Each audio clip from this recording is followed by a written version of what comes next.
In still more versions of the legend, he's like a bit of a harasser and won't leave her alone. They capture the imagination, they've got the supernatural, they've got big fights. She cheats on Arthur with his son Mordred and agrees to marry him whilst Arthur's away fighting. Hi, I'm Hetta Howes. I'm a senior lecturer in medieval literature at City St George's, University of London.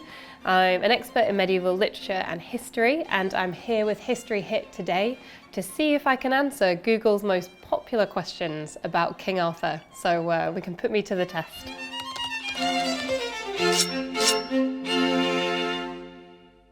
Was King Arthur real? Start with the biggest question and the hardest one to answer in any kind of discussion of King Arthur. The answer is probably no. There's lots of reason to believe that Arthur was pretty much a fictional character. However, we do get some references to him in early, particularly Welsh chronicles, history chronicles. So the first time Arthur is mentioned by name in a history chronicle is by a guy called Nennius, a Welsh monk writing in the 800s. He writes a history of Britain, and he mentions a man called Arturus or Arthur. And this guy is a warlord, he fights in battles, but we don't really get much else. And the fact that a predecessor of Nennius called Gildas, who writes a lot of history from the time King Arthur is placed, doesn't mention Arthur is a little bit suspect. Bede also doesn't mention Arthur. After Nennius was writing, we do get sort of various more and more references to King Arthur, which are fleshed out in more and more prominence. So Geoffrey of Monmouth writes a history of the kings of Britain, and he gives this character Arthur his sort of king status, he gives him more backstory, and this snowballs and becomes the Arthurian legends we know and love today. But in terms of sort of definitive historical evidence of a man called King Arthur who was a king at all, at the time period that King Arthur is normally placed, we don't really have any evidence of that. All right, second question, who was King Arthur? So whether King Arthur was real or not, there's some sort of particular ideas about King Arthur that we find in lots of different sources. So King Arthur was the son of Uther Pendragon and a woman called Grail. His parentage is a little bit dodgy. So according to the legend, we've got this king or warlord, I should say, in the 5th or 6th centuries called Uther Pendragon, and he falls completely in love with a woman called Grail who is married to somebody else, the Duke of Cornwall. Now Merlin, who is another character in Arthurian legend, he works with Uther to disguise Uther's appearance so Uther looks like his enemy, and Grail sleeps with him thinking that it's her husband, and thus Arthur is conceived. So some slightly unfortunate parentage for Arthur.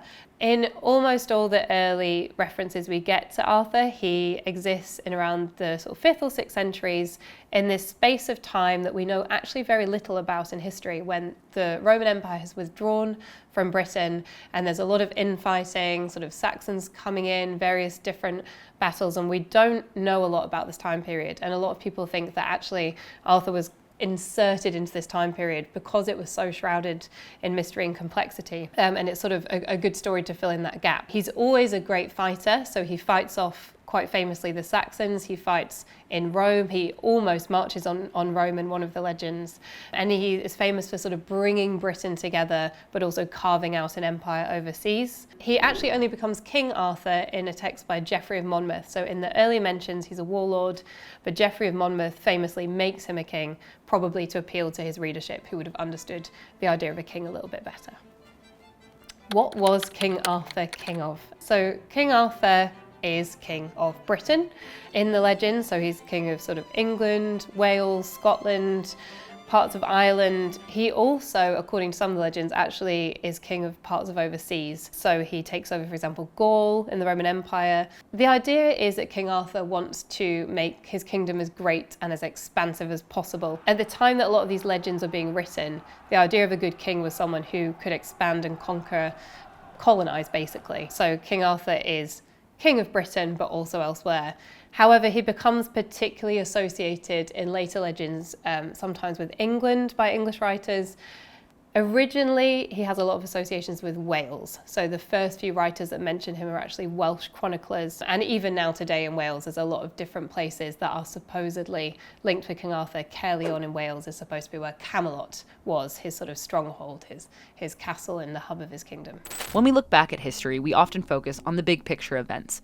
But what we don't always see are the personal struggles, the moments of doubt and fear, and the need for support that shaped those stories. And that's why we're so excited to share the paid partner of today's video, BetterHelp. BetterHelp is an online therapy that connects you with a credentialed professional from the comfort of your own home. No waiting rooms or inconvenient commutes, just support when and where you need it. Seeking therapy can feel like a big step, but it doesn't have to be.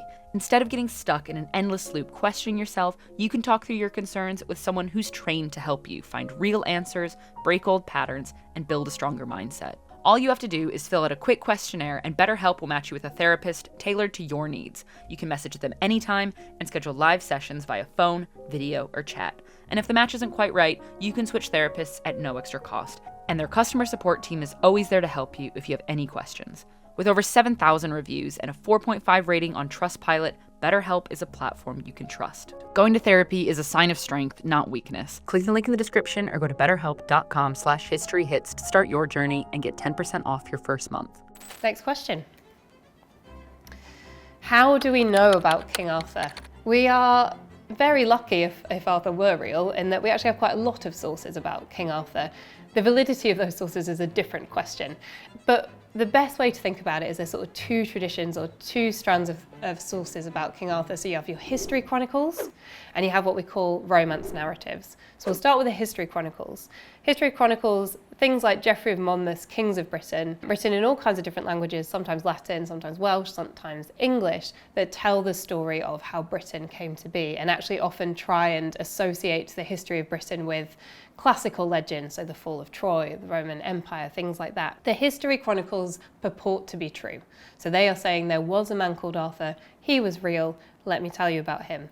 However, history in medieval times we have to always take with a pinch of salt. These days when we talk about history, we normally at least try and be very objective. Of course, everybody's biased, but we're trying to give the best possible representation of fact. This was not always the aim of medieval history, quite the opposite. In fact, Geoffrey of Monmouth is one of the most well-known sources for King Arthur. So a contemporary of Geoffrey of Monmouth, called Gerard of Wales, tells a story of a possessed man, and he says that if this possessed man laid down and put the Gospels on his chest, all the devils would leave his body.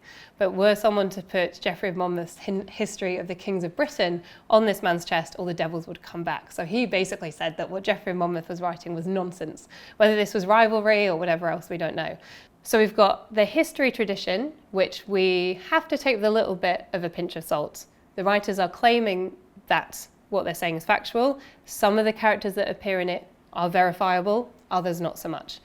Then we have another tradition, the Romance tradition, and the two kind of start to coincide and then go off in different directions. The Romance tradition ends up becoming much more associated with France. For example, writers like Chrétien de Troyes in the 13th century.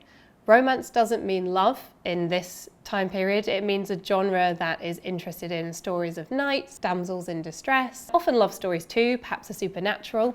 So in those kinds of stories, we get a lot more fleshing out of legend about King Arthur. That's where we get stories about sort of fighting giants or more of the backstory of his marriage to Guinevere, for example. We also get a lot of spin-offs about many of his knights. But yeah, we essentially have history, romance, and then some other bits in between. Next question. Where does the Arthurian legend come from? Again, because the sources are so multiple and complex in their relationship with one another, this is a difficult question to answer. The first reference to Arthur is from this Welsh chronicle, history chronicle, Nennius. It's then built up by writers like Geoffrey of Monmouth in particular, but also writers like Thomas Malory in the 15th century. And then there's sort of spin-offs in other countries. So in France, the Arthurian legends of romance traditions really flourish, the most famous writer being Chrétien de Troyes in the 13th century. And all of them are kind of working from these sort of little mentions of Arthur in early sources, and then they sort of balloon or snowball out in interesting ways. And I think what's so interesting about Arthurian legend is that so many different places want to lay claim to it. So Wales want to lay claim to it, the Normans want to lay claim to it, the Bretons want to lay claim to it, France wants to lay claim to it. There's even some questions nowadays, was Arthur from Scotland? So originally the first references are Welsh, but then lots of people try and get involved with the legend too.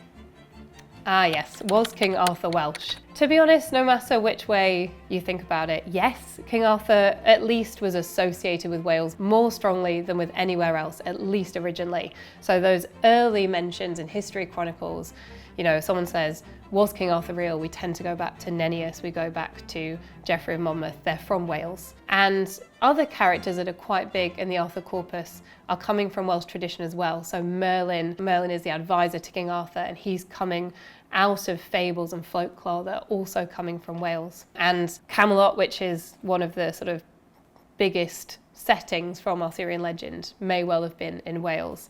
Does King Arthur identify in legends as Welsh? No. But are his stories coming out of Wales a lot of the time? Yes, absolutely. Next question. Was King Arthur a Saxon? So to answer that question, probably worth saying, what was a Saxon? So Saxons were a Germanic peoples that came over to Britain around sort of the aftermath of the fall of the Roman Empire. For a long time, we've tended to think about Saxons as a sort of invading force, and in fact, Geoffrey of Monmouth talks about them wanting to exterminate the race of Britain. It seems now that there is actually very little historical or archaeological evidence to suggest this kind of invasion on any scale. It more seems to have been a slow, gradual migration, cultural assimilation. Either way, King Arthur was definitely not a Saxon, because in a lot of the legends he is fighting off the Saxons. He is kind of getting the Saxons away from the throne, from Britain, and sort of solidifying Britain against the Saxons. But I think this tells us more about 12th century writers, 13th century writers, 14th century writers than it does about what was actually happening in the 5th or 6th centuries. Someone like Geoffrey of Monmouth is trying to establish King Arthur as a unifier of Britain, associating him with particularly English or Welsh heritage, and sort of the enemy that is held up in these legends is the Saxons. So he was certainly not a Saxon, he was fighting them most of the time, and usually winning. How did King Arthur pull the sword from the stone? So I think when you picture Arthurian legend, one of the biggest visual images you probably have in your head is Arthur pulling the sword from the stone. It has led to so many different iterations, adaptations, beautiful artwork. It's a really profound image of someone not knowing what their destiny is and finding out in a sort of innovative way. Interestingly, in the legends of King Arthur, there are in fact two different swords. So a lot of people, when they hear sword in the stone, are thinking of the sword Excalibur. Arthur did have a sword called Excalibur given to him by the Lady in the Lake, but the sword from the stone was not Excalibur, that was a different sword. They do become conflated in some legends, but originally two different swords. The sword from the stone specifically is a sword that will tell the people of Britain who the next king should be. So in the Chronicles, Uther Pendragon, Arthur's father, has been killed by the Saxons, and there's a question of who's going to be king next. Now, Arthur is Uther Pendragon's son, but was squirreled away by Merlin to keep him safe as the rightful heir. So Arthur is growing up unaware that he is the son of Igraine and Uther Pendragon. He is a squire to a knight called Sir Kay and his father, Sir Hector. According to the stories, Merlin, once Uther has died, says, right, we need to establish the next heir to the throne, and he produces a sword in a stone. And where this sword came from is shrouded in mystery. It just sort of appears. Perhaps Merlin put the sword in, we don't know. But Merlin says whoever pulls the sword from the stone will be the right king of England. Arthur goes along with Kay and Hector. He sees that Kay, his brother who he's squire to, doesn't have a sword, so he goes to get him one. He picks up the one from the stone, not having any idea about this story. He's a young boy, he's not heard any of the stories. Takes the sword to Kay, and everyone's like, hang on a minute, Arthur, where did you get this sword from? Do you know what this means? And he's like, oh, I just got it from that stone over there. They get him to take it back, pull it out again, and of course this means that Arthur is rightful king. And in Geoffrey of Monmouth, the description straight after this is immediately of what a wonderful king Arthur was. So generous, so great, such a great leader and fighter. So right from the moment he pulls the sword from the stone, his sort of kingship career begins. Next question. What's the most famous King Arthur story? Depends on who you ask. I think there's a few candidates to answer this question. One that immediately pops into my mind is the story of the Holy Grail, just again because it lives so much in our cultural memory. Indiana Jones, for example, Monty Python and the Holy Grail. The idea being that there's this relic, this icon associated with Jesus Christ. Remember, Arthur is a sort of Christian king in a lot of the legends. Arthur wants his knights to go and get the Holy Grail, to find the Holy Grail and bring it back to Camelot, so that's one possibility. But I think also a lot of the spin-offs become quite famous. Stories that don't really involve Arthur that much at all. So a really popular one, or we think it was probably quite popular in the Middle Ages, is Gawain and the Green Knight, where one of the knights, Gawain, goes on a quest and he meets this sort of green monster, green giant, as it were. And then I think also the love affair between Lancelot and Guinevere, which brings down the Round Table, is pretty famous as well. This idea that Arthur's most loyal favourite knight fell in love with Arthur's queen, Guinevere. They fell in love, and when that relationship was discovered, the Round Table starts to fall. But I mean, they're all great stories, so many possibilities.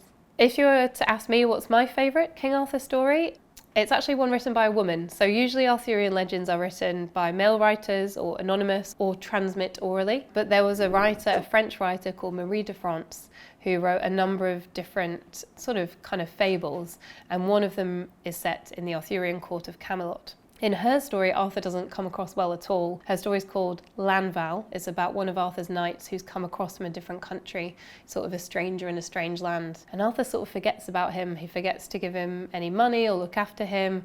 All the other knights are a bit jealous of Landval. And this kind of leads on to great things for Landval. Landval meets a beautiful fairy woman and she takes him under her wing, and Landval goes on to have a completely different story. But I like this version because it's a different kind of Arthur to the one we normally see. Arthur's well-meaning, but he's neglectful. And I also think there's a very interesting representation of Guinevere in this story. So usually Guinevere is sort of a very pure, good, beautiful woman, doesn't get a lot of airtime unless she's kind of being abducted and rescued.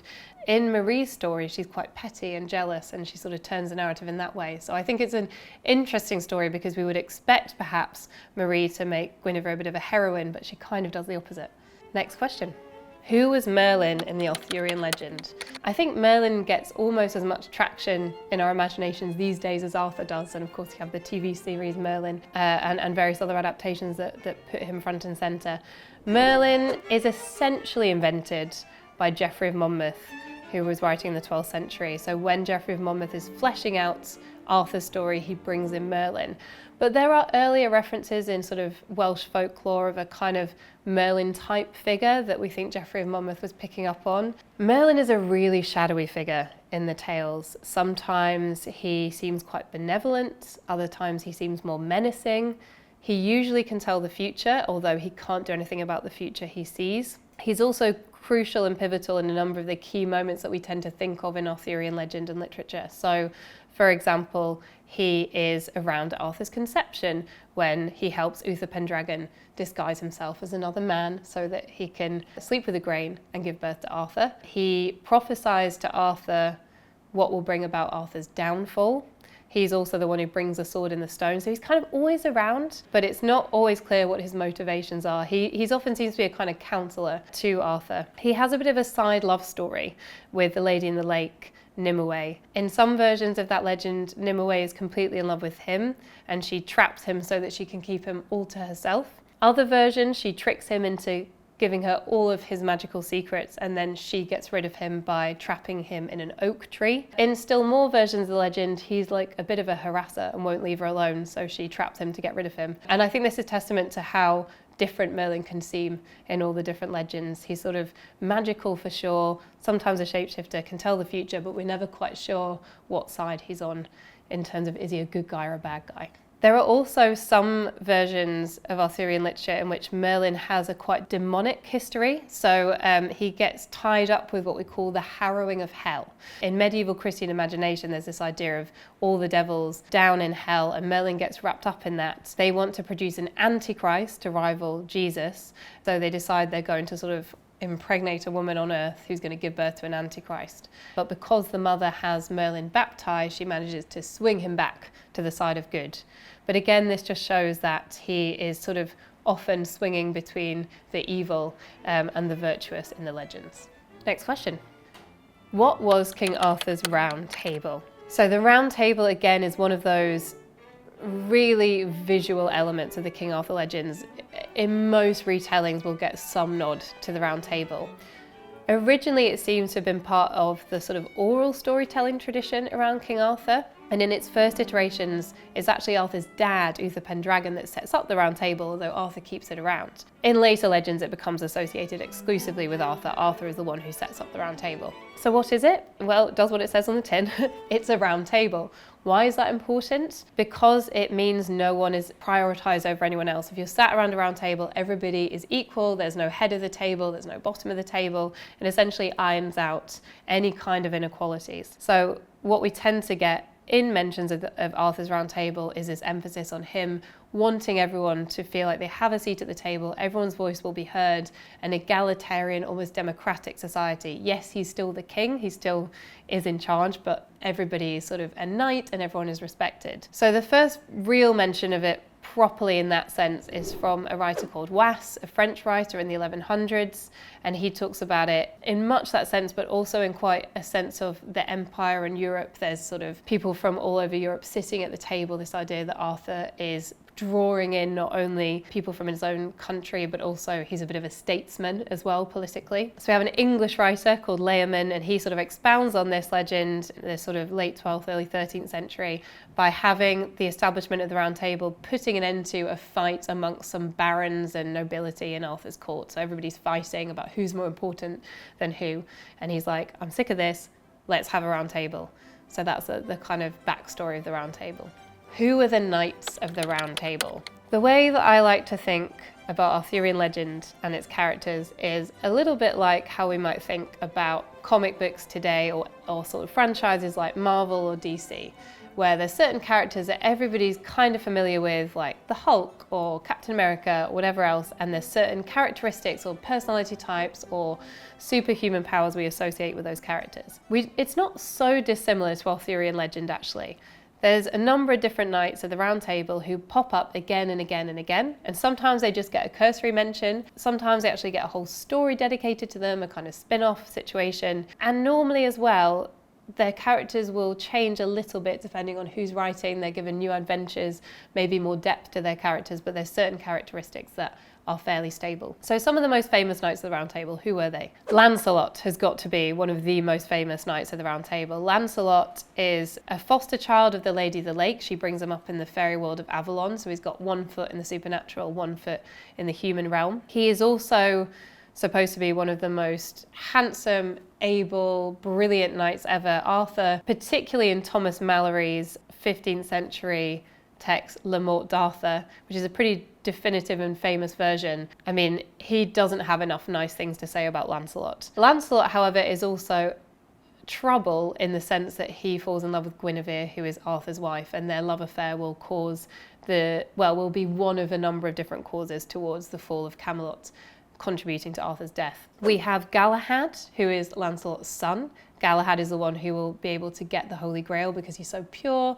He's sort of a pure, virginal, perfect knight. There's Gawain, one of my personal favourites. Gawain, his personality kind of changes. He's always sort of related to Arthur. He's always a good fighter. But particularly in earlier iterations, he's a bit of a ladies' man as well. So he's like well known for being very good at sort of talking smooth to women. And he gets his own legend, Sir Gawain and the Green Knight, which is a sort of surviving English Arthurian legend. There's also people like Sir Bedivere, who is a sort of marshal originally to Arthur, and then is sort of becomes even more important in the legend around Arthur's death. He's the one that takes Excalibur, Arthur's sword, when Arthur is dying and gives it back to the Lady of the Lake. Percival is originally associated with the Holy Grail. I could go on, but essentially the main point is they're all knights, they're all worthy.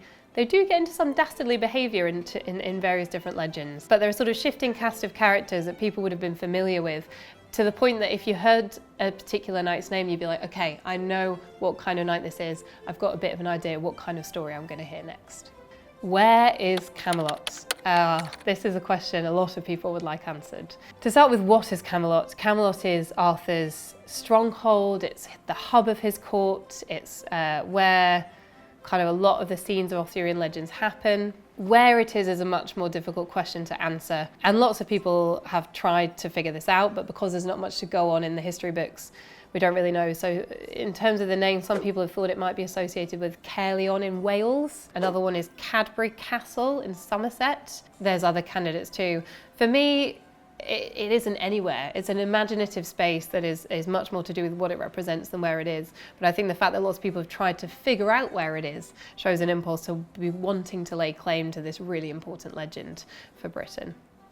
Why did King Arthur want the Holy Grail? So one of the most famous stories in Arthurian legend is the story of the Holy Grail. I mean, the Holy Grail could have a whole Google questions to itself, I'm sure. The Holy Grail in its original mentions in Arthur legends is actually nothing to do with Jesus Christ. It's a cup. We think the word Grail comes from Grail in French, so a sort of wide open cup. So the first association of the Grail with Jesus Christ at the Last Supper is in a writer called Robert de Boron from France, and he puts the two things together. So it seems like it was probably his invention. And after that, the myth kind of snowballs. So we get earlier versions of this have Percival as the protagonist. So Percival is quite a sweet, naive, questioning, curious knight, quite young. And he goes to the realm of someone known as the Fisher King, who has been given a mortal wound, and Percival annoys everyone there by asking tons of questions. They basically tell him to shut up. He then sees the Holy Grail but neglects to ask anything about it, and because he doesn't ask, the Fisher King continues to be wounded, the land continues to be in disarray. In later versions of the legend, the Holy Grail becomes much more established as an object to do with Arthur and the Knights of the Round Table. So in Thomas Mallory's account of this, which is the fullest account, the Morte d'Arthur in the 15th century, which sort of puts together a lot of the legends from France and England and elsewhere. In Mallory's Morte d'Arthur, we get the story told that there's a seat at the Round Table that no one is occupying, the siege perilous. The legend goes, they say, that whoever sits in that seat will be able to get the Holy Grail. And then one day, Galahad, Lancelot's son, shows up, and Galahad pulls out another sword in a stone, different sword in the stone this time. This one is related to the Siege Perilous. He pulls it out, sits in the seat, and King Arthur says, right, okay, you knights can go off on your quest and find the Holy Grail. And he goes with Lancelot. Lancelot, because of his affair with Guinevere, can only see the Grail in a dream, but Galahad can get the Grail. It means that he dies because the Grail is such a potent Christian symbol. He gets to go off into the afterlife with the Grail. But essentially, the quest has succeeded. But why did King Arthur want his knights to go off and do this? Symbolism, really, because the Holy Grail is so tied up in the story with Jesus Christ. It's a sort of symbol of purity and greatness, and sort of the epitome of what a knight could achieve. But Arthur has some mixed feelings about it too. When the knights go off on their quest, he's described as being sorrowful because he knows that they will leave and some of them might not come back. And also, when you look at the trajectory of the Morte d'Arthur, it's after the quest for the Holy Grail where Galahad finds a Grail and then leaves, and the knights come back, that things start to go a bit wrong. It's almost as if this is the epitome, this is the moment, and then after that everything starts to go a bit downhill. Who is Guinevere in the Arthurian legend? So, Guinevere is King Arthur's wife. She pops up again quite early on, but very little information is usually given about Guinevere or backstory. In some versions, she's a Roman noblewoman. In other versions, she's a prize won in battle. We don't particularly know much other than she's very beautiful and she's a noblewoman. And then later on, she becomes very much tied up with Lancelot and this affair that she has with him that brings down the Arthurian kingdom. I think Guinevere is quite typical of women in medieval legends in general, in that we don't get very much information about her beyond how she looks. Even in the sort of first reference to her in Geoffrey of Monmouth, she's unfaithful. She cheats on Arthur with his son Mordred and agrees to marry him whilst Arthur's away fighting. And things don't get particularly much better for her in terms of faithfulness and constancy after that. So she's quite a shadowy figure. The main point of her is that she's a beautiful wife for Arthur.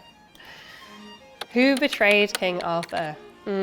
Mordred, his son, I guess is the first answer that pops into my head. So Mordred is Arthur's only son, not son of Guinevere though, son of Morgan le Fay, Arthur's half-sister. They're not aware they're related when they sleep together and give birth to Mordred. There's a number of different versions of this. In the first one, King Arthur goes away to fight Rome and Mordred is left behind, takes Guinevere as his wife, tries to claim the kingdom. In later versions, Arthur is going to fight Lancelot. Whilst he's doing that, Mordred tries to take Guinevere, she resists, but he does take the kingdom. But then you could also say Lancelot and Guinevere betrayed Arthur, and you could say Arthur betrays himself too. He has a prophetic dream telling him that he should stop fighting, and he doesn't listen. And that sort of leads to a fight to the death with Mordred and the fall of the Round Table. So yeah, a number of candidates for betrayal for King Arthur. It's a really sticky end to what was a great story. Next question. Did King Arthur have a dragon? No. Dragons do pop up a little bit, but King Arthur doesn't have one. It's not a Game of Thrones situation. No pet dragons for King Arthur, sadly. Next question. Who is the Lady of the Lake? Ah, who indeed? She's one of my favourite Arthurian characters. Bit of a question mark over whether there's a few different Lady of the Lake or one.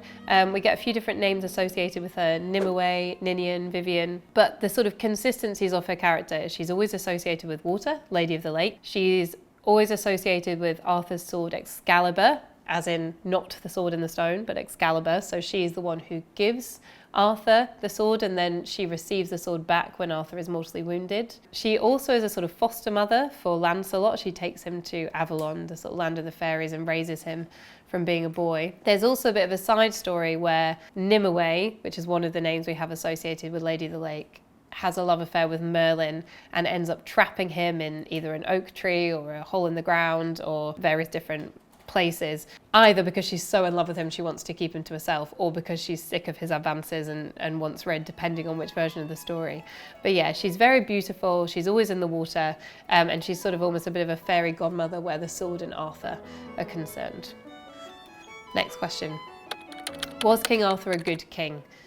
Yes, Arthur was an amazing king. What his kingship looked like sort of depends on the legend and what that particular writer or that particular time period, because bearing in mind, you know, we're moving from sort of 800s to 1500s, what a good king would have looked like in those time periods, but consistently he's always a good king. He is benevolent and generous, he's a great fighter, he brings people together, he cares about his people, he conquers, which at the time was thought of as being a good king. So yeah, he's very much the pinnacle, a golden age, what kings should desire to be, a role model for kingship, and a sense of something that has been lost, that we no longer have this amazing figure of a king anymore, and wouldn't it be amazing if one day we could have that again? Next question, who was Morgan le Fay? Morgan le Fay, I feel like history owes an apology to Morgan le Fay. I think she's been really maligned, and I think she gets maligned in the Middle Ages and then even more so later on. She is Arthur's half-sister, her mother is Igraine, but they have a different dad. In early versions of the legend, she's a bit ambiguous, but she's much nicer than in later ones. She's a sort of healer, she's very powerful, but her powers aren't always used for bad ends. She's one of the women at the end of Arthur's story when he's sort of mortally wounded, who takes him off to see if they can heal him, and then perhaps one day he'll be able to come back and rule again. As the legends go on, she becomes a much more complex and, you know, villainous character, really, more of a seductress, temptress. So there's sort of versions of particular accounts where she tries to bring about the fall of the Round Table by stealing Excalibur from King Arthur, and whilst he manages to get Excalibur back, she throws the scabbard of Excalibur into the water, into the lake, and the scabbard has magical properties. The scabbard can stop whoever's using the sword from being mortally wounded. So when Arthur is in his final battle, he's without the protection of that scabbard. So Morgan le Fay, in some ways, is a real orchestrator of Arthur's downfall in later versions of the legend. So she becomes a real villain, but early on she isn't really like that, and she's one of the most powerful women in the Arthurian legends. So I always have a bit of a soft spot for her. Who is Mordred? Mordred is Arthur's son/nephew. He's also usually a bit of a villain. He's sort of power hungry, wants the kingdom for his own. Whether he takes over the kingdom when his dad's in Rome, or whether he takes over the kingdom when his dad's off fighting Lancelot overseas, either way he's trying to take control of Camelot. He's trying to usurp his father, and often trying to get with Guinevere at the same time. So yeah, he's a pretty shady son. What happened to King Arthur at the Battle of Camlann? Nothing good. The earliest datable reference to this is also the earliest datable reference to Mordred, Arthur's son. We get it in something called the Annals Cambriae, the Annals of Wales in the 10th century. Sort of, it's quite a brief reference really, but to a big battle. The Battle of Camlann is what finishes off the Round Table. The events leading up to the Battle of Camlann are complex and sort of multiple. So you've got the affair of Lancelot and Guinevere being uncovered. You've got Arthur kind of going off to fight Lancelot, which splits up the Round Table because some knights were on Lancelot's side and some knights were on Arthur's side. And then you've got Mordred swooping in to try and take over Camelot in Arthur's absence. So the Battle of Camlann is when Arthur comes back. It seems like it was a fictional battle. There's not really any evidence to suggest that this battle actually happened because there's not much evidence to suggest that Arthur or Mordred were real. But according to Thomas Mallory in the Morte d'Arthur, this sort of big 15th century text of Arthurian legend, the battle was so huge that there were tens of thousands dead on each side. The battle starts because a soldier sees a snake and draws his sword, and they were trying to do sort of peace talks and not get too violent, but once this happens, everybody gets their sword out. Everybody's fighting. Arthur's had a prophetic dream the night before warning him not to try and kill Mordred because bad things will happen, but he's so furious on the battlefield at Mordred for trying to take over and stealing his wife, etc., that he goes after him, and they have a sort of battle to the death. Mordred is killed, but Arthur is mortally wounded as well. And there's sort of a really distressing aftermath of this battle described in Mallory, where you've got people going around and pickpocketing the bodies of the knights, and this real sense that something beautiful, Round Table, Camelot, knights, golden age has absolutely come to an end, and it's just decimation and people giving in to base instincts and a real sort of turn for the worse, which feeds into all this idea that it's a very nostalgic legend, the legend of Arthur. So yeah, Arthur is mortally wounded, Mordred is dead, almost all the knights other than sort of Guinevere are gone, and this really is the end of the Round Table, the end of Camelot, and the end of Arthurian legend. Did King Arthur really die? So, particularly in later iterations of the legend, and this comes across really strongly in Thomas Mallory's version, there's this sense in which Arthur might not really be dead. So he's mortally wounded, but he's taken away to Avalon, which is sort of the fairy realm. And the idea is that maybe one day he'll come back, that he'll be restored there, and that he'll come back. And some people have drawn parallels between this and sort of the resurrection of Christ. Obviously, there's some similarities in the story, but there's nothing to suggest this was a direct nod to Christic narrative. But certainly there's a hope that one day this golden age will come again, and that Arthur is sort of somewhere in this otherworldly realm, biding his time, and that he will come back and make things right again. So there's big question mark over whether he's actually dead or not. But in terms of the reality, in terms of his kingdom, Camelot, the Round Table, everything is done. Why do we still know about King Arthur? They're just good stories. There's a reason they were so popular. Over 500 manuscripts of Arthurian legend still survive, which, bearing in mind a lot of manuscripts don't survive, and manuscripts were incredibly laborious and difficult to make, shows just how popular they were. They capture the imagination, they've got the supernatural, they've got big fights, they've got a great hero, they've got heroines, they've got everything. They have spoken, I think, throughout history to a sense of patriotism. In England, in Britain, this idea of a folkloric hero that sort of fills in a gap that we maybe didn't have, speaks to ideas of nostalgia about a golden age, this idea that things might get better if we could just get back to how things were. This is a narrative we see time and time again throughout history in lots of different ways, but I think King Arthur is a real touchstone for it. But also it's a flexible legend, a bit like something like Marvel or DC. You've got these really strong characters that speak to us, that feel larger than life. And there's lots of their backstories that aren't filled in, or moments in their histories that we don't know about. So they're flexible, they can sort of be spun depending on what we're particularly interested in at a given time, what writers want to say, and there's sort of kind of reams and reams of material really. So we still know about King Arthur because people are still interested in him historically, but they're also still wanting to read the stories, and they're wanting to write the stories. They're wanting to put on films about him and write new poems about him. I think we will be doing that for years to come. Oh, and that's the last question. I've really enjoyed answering the most popular Google questions about King Arthur. I hope you've enjoyed hearing my answers. If you want to find out more amazing content about medieval history, make sure you are subscribed to the History Hit channel. There's tons of stuff out there about medieval, but all through history. Thanks for listening.